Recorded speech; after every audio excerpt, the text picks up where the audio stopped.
Hello বন্ধুরা, তোমরা কীরকম আছো? আজকে আমার ছেলেটা একটু বেশি নাটক করছে, বলছে আমার শরীরটা ভালো নেই, আজ আমার মাথা ব্যথা করছে খুব।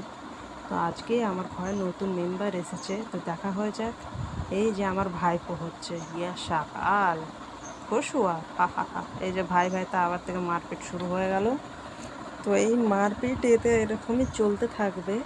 তো বেশি সময় ওয়েস্ট না করতে আমরা চলি নিজের মিনি কিচেনে। তো মিনি কিচেনে আজকে কী কী আমি করব সেটা আমি একবার তোমাদেরকে দেখিয়ে দিই।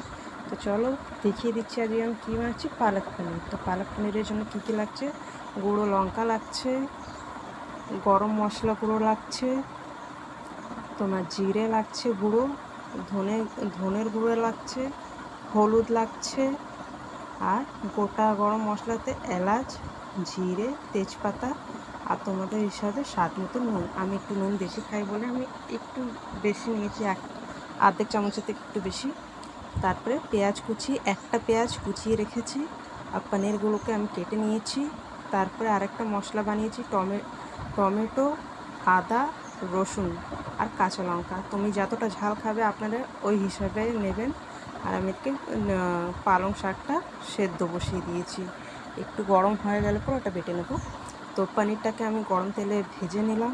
ভেজে নেবার পর ওটাকে একটু গোল্ডেন ব্রাউন অবধি একটু ভাজবো। আমার কাঁচা পনির একদম ভালো লাগে না বলে আমি একটু ভেজে নিই, যে কোনো পনিরে রান্না করি।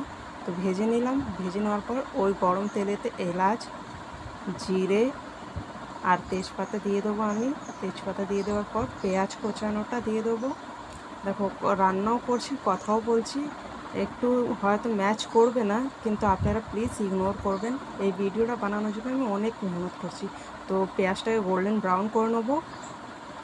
গোল্ডেন ব্রাউন করে নেওয়ার পর তারপর যে একটু ভাজা ভাজা হবে, একটু ভেজে নেওয়ার পর আমি ওটাতে টমেটো, রসুন, আদা বাটার পেস্টটা দিয়ে দিলাম। দিয়ে দেওয়ার পর একটু ওটাকে আরও একটু ভাজবো। একদম সিম আঁচ রাখবেন, যেটাতে মশলা জ্বলে না যাক। তো একটু ভেজে নেওয়ার পর একটু ফুটবে, তারপর আমি ওই সব গুঁড়ো মশলাগুলো দিয়ে দেবো। অবশ্যই বারবার করে বলছি, নুনটা আপনারা নিজে বেশি দেখে নেবেন, কেন কি আমি একটু নুন তেজ খাই বলে নুনটা দিয়েছি। তো মশলাটা ভাজবেন যতক্ষণ ওতে থেকে তেল না বেরিয়ে যাক। তো মশলাটা ভাজা আমার হয়ে গেছে, দেখতেই পারছেন। তো তারপরে আমি ওটাতে পালং শাকটা বেটে নিয়েছিলাম। বেটে নেওয়ার পর আমি ওটা ওই মশলাতে দিয়ে দেবো। তো মশলাতে দিয়ে দেওয়ার পর আপনারা নিজের হিসাবে জলটা দেখে নেবেন। আমি একটু গাঢ় গাঢ়ই বানাবো, কেন কি আমি রুটি দিয়েই খাবো। তো এটাও একটু ভাজা ভাজা করে নেবো মশলাটা।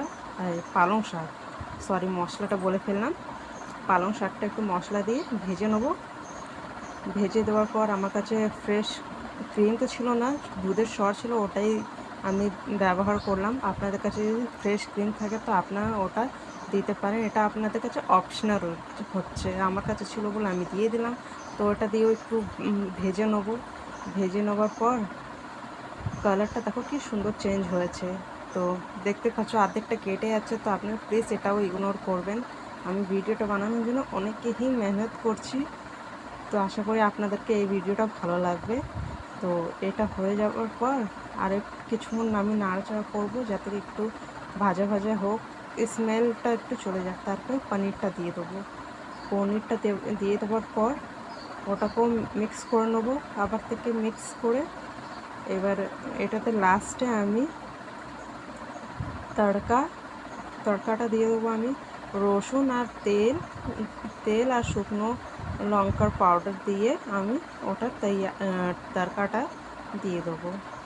তড়কাতে দিয়ে দেওয়ার পর তাও ওই যে আঁচটা জ্বালানোই থাকবে, তড়কাটা দিয়ে দেবেন। দিয়ে দেওয়ার পর আমি লাস্টে নামাবার সময় আবার থেকে কসুরি মেথিটা দিয়ে দেবো। তো আসলে যাই হোক এক হাতেই করছি সব কিছু, এদিকে রান্নাও করছি, এদিকে ভিডিওও বানাচ্ছি। তো একটু ডিস্টারবেন্সটা হয়ে যাচ্ছে, হয়তো কথাও ম্যাচ করছে না কোথাও কোথাও। প্লিজ এটাকেও ইগনোর করবেন, বারবার করে বলছি। আমার ভিডিওটাকে আপনারা লাইক, সাবস্ক্রাইব, কমেন্ট করে অবশ্যই জানাবে। যে এই তরকারিটা কীরকম লেগেছে। তো কাসুরি মেথি দিয়ে ঢাকা দিয়ে দিলাম।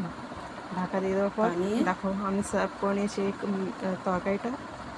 তো আপনাদের সাথে আবার নেক্সট ব্লগে দেখা হচ্ছে। টাটা। Like, share, subscribe